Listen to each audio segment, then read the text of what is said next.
Hey, if you are an entrepreneur and you're selling your services online, or you're a high ticket closer for a small business selling high ticket services online, you need to listen to this. Basically, I personally have taken over 10,000 sales calls myself. I've now trained over 100 salespeople in this space. Currently manage an internal team within a company I work in internally. We currently have 11 closers, 4 setters, and we consistently enroll 40 plus high ticket coaching clients a week. Okay. And what I want to talk about is basically a hierarchy of this high ticket selling when it comes to actually consistently and predictably making sales. Because you might have found that you'll have a great week and then a bad week, or you'll crush it one day and then have a bad day. Or if you manage salespeople, 2 people could be using the same script with the same sales process and have radically different outcomes. And it's because of what I'm about to talk about. And so this is actually a training I did internally for a B2C company that I'm working with right now, who sells emotional, like relationship coaching online. And this is a hierarchy of being a connected closer. So this way you can figure out why you'd be getting different results on different days, different weeks, or with different reps. So watch this training and I hope you get a lot of value from it. I want to talk through the hierarchy of being a connected closer. Okay, what I'm calling is being a connected closer, right? Because sales is words, right? Sales is words. They can be words on a landing page. They can be words in an ad. They can be words exchanged between 2 people, okay? They're words. Now, we've always heard that nonverbal communication, right, is like 90% of communication, which is true. So what do we mean by nonverbal? Because you maybe have seen this and noticed it yourself, but 2 people can use the same script, the same sales process, and have crazy different results. So it's not just the words, it's how you say the words, but then you can't also fake your tonality in how you say words. It has to really come from an altruistic, high integrity, connected place. Like you as a person are connected. So I have this hierarchy. Share it with you. This is the hierarchy of a connected closer. Okay. And basically at the bottom, we have language. So there we go. At the bottom, we have language. So these are the actual words you're choosing, right? Above that is your sales process, right? So you have a script that has a particular syntax. Syntax would be the stages of a conversation. What stages of a conversation? How does that flow? That's the syntax, right? And then there's actual knowledge base or industry expertise, right? Do you have experience and expertise in the thing that you're selling, right? If your service is business coaching, well, you better have a lot of acumen in business, right? Like with Alive and Free, we sell emotional health and heart healing. So you better have a level of experience and expertise of emotional health and heart healing and be on that journey yourself and be able to identify and pinpoint problems that other people are experiencing in that area. So the script and syntax, right? So and then you don't always say a script verbatim. So then you'll kind of maneuver and choose different words, right? That's the language. But above the script is your energy, right? It is the mood that you have right now, right? Are you having anxiety? Are you depressed? Are you excited? Are you enthusiastic? Your personality, right? Are you an attractive person? Do people like hanging out with you? Do they like listening to you? Are you cool? Are you funny, right? Self-esteem, right? What level of confidence and certainty about yourself do you have, right? Physically, mentally, spiritually, like how are you doing right now, right? Did you get good sleep? Is your voice good? You know, are you kind of at the tail end of a cold like me, so you sound nasally, right? So it's that's energy. Your energy is gonna, like, you can manipulate your energy, but also at a certain point, your willpower and like you have a tipping point if you're having to fabricate energy versus you're just in line with an energy that is you. That's what I'm talking about, right? That's going to come from beliefs. Okay. Beliefs are what you say about yourself and what you say about the world. Okay. Like, oh, the leads are bad. That's a belief. And so if you think, oh, the leads are bad, that belief is going to form the energy you come to the call with, which will then shift the script and process you're using on the conversation. And that will affect the language and words that you choose, and you won't close, right? Because you don't have the right belief. Or you have a belief that I have amazing value and I know what I'm talking about. Then that shapes your energy. That energy, that good energy, is going to help you nail the process and the language. Now, there is something above belief, I think, and it's something I call heart. Okay. Heart is like this area beyond your mind.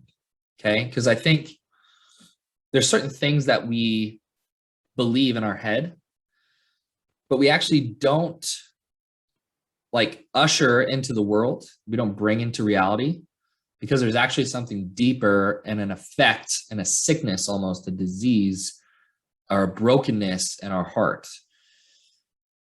And what I'm talking about there is either like an unresolved past pain that then formed a truth or a lie. So I'll give a real life example here, right? I had a one-on-one with one of our sales reps, and she was 1 for 19. So one sale out of 19 attempts, which is not good. So of course she's taking off calls. She has to do some work, role playing, listening to winning calls, going through our training portal. She's on a performance improvement plan. But we also do this heart work with our people. So the heart element, you know, we start getting into it, and she has a belief of unworthiness. So we're listening to some of the stuff that she's saying, and we notice that there's a belief that there's unworthiness. Okay, where did that belief come from? It comes from this heart element. And basically, there was a traumatic event that we needed to walk her through to get free from that lie, so she could replace it with a truth, which then made the new belief be like, I'm loved, you know, I'm protected, I have value.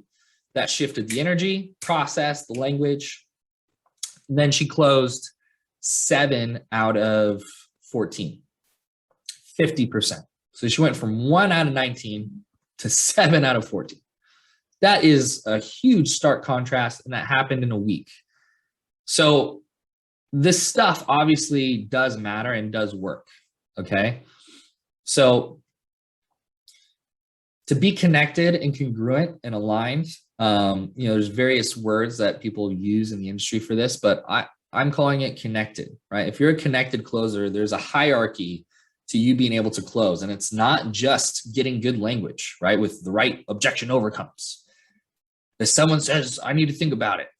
Awesome, no problem. You should think about it. As you're thinking about it, are you mostly going to be thinking about the program and if you should do that, or how are you going to find the money?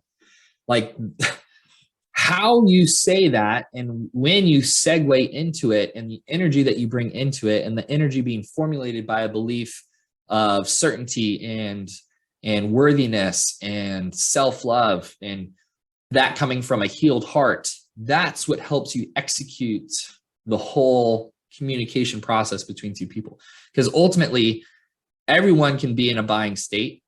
A really good salesperson has the ability to usher a person into that buying state. Okay. Everyone gets into a buying state. The pain, right? The pain gets high enough. The motivation gets high enough. The gap and the disconnect gets large enough. A person has to make a decision to buy something. Are you able to usher them into that space? Okay. And this is where like real influence or persuasion comes from, because nobody wants to be sold. No one wants to be persuaded. No one wants to be convinced. And if you're coming up to the call of like, I'm going to convince this person to buy this, you're not going to win that conversation because nobody wants to have that done to them. What people want is to be heard and understood and to feel like an authoritative, trustworthy figure can guide them like a sage and show them what they really need because they care about them, so that the person decides themselves that they want to transact and purchase this thing, right? So this is really important stuff. So it's like if you're hitting your head against the wall because you're like, I don't know what I'm doing different.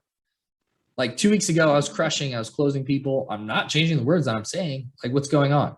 Okay, well, this is why salespeople or athletes, they need a coach, okay?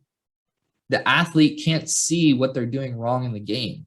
You have to watch footage, right? In the NFL, right?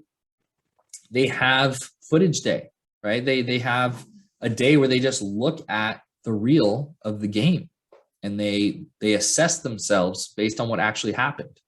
You need external perspective. You need a coach, because most likely when you're not closing and you're using the same process and language, it's because your energy, beliefs, and heart are messed up. So really that's kind of like the line between verbal and nonverbal, right? The process and the language is verbal. Energy, beliefs, and heart are nonverbal. And so it's really important that you're getting connected with energy, beliefs, and heart if you want to consistently and predictably close. So if you're not getting coached, you're not having someone listen to your calls, you're not role playing with people, right? Because like for us, this is why we have multiple inputs. We have a quantitative input with stats, right? We know how many calls they've taken, how many have showed, how many have closed. We track those stats on a daily, weekly, monthly basis. But then also we're getting qualitative input from the actual call recording itself and from an end of day report from you, right? From the rep. So that way we can hear what you think is going on and how you assess how you're doing. So that way we're getting multiple inputs. Those are the 3 inputs. And then we can be like, hey, it's actually process and language. Like you are super connected. The nonverbal stuff is there, but you need to work on you just need to role play this objection. You're stumbling. Here's another example, right? Someone can know the language with the objection handling for money. They can know how to, how to agree, isolate to make sure that uncertainty or program is not the real objection, tie down that it's actually money still, go into information gathering, overcome based on the specific information, right? And ask for the close. A person can know the process in the actual language, but if they have a belief that asking a person about their finances is invasive and is going to make them feel rejected, because when they asked their dad about money, they got rejected. So they're triggered by asking people about money. I could train that person on the language and objection handling for money all day, and it's not going to work. We need to go back to the top of this pyramid, to this hierarchy, and we need to resolve the pain and the problem and the issue of rejection around money so that the lie can be replaced with the truth, right? that talking about money can be safe and effective and helpful to a person. So that way you have the right belief that people want help in money if you can help them. That brings the right energy. So that way when you hit the process with the language of objection handling, it actually hits and it lands and you can help the person. So I hope this makes sense. This is the hierarchy for a connected closer. Very important to recognize and understand. And this is why you'll use the same script and get different results, right? Or you can close one day, not close the next day. It's because of this hierarchy and you're not being connected. And this is where literally 90% of our work with like us helping you sales reps on the phone to be successful, and like with the sales manager, we are working on this heart, belief, energy stuff way more than process and language. But of course, the fundamentals have to be there. So process and language is there, right? And another thing to be said, think of like Michael Jordan, right? Top of his game, he still practiced the fundamentals every day. He'd shoot 1,000 free throws. He'd still lift weights before every game. The fundamentals were there. And if he missed the shot to win the game, it didn't change his belief that he was a bad player all of a sudden. He had a strong belief that he was the best player in the game. And that brought the right energy and zeal and competitiveness so that when he executed his fundamentals, he was very congruent. So again, salespeople, they're an athlete, right? You are an athlete. So the self-care with heart, beliefs, and energy has to be there so that when you execute process and language, you're hitting shots. I hope this makes sense and that this helps.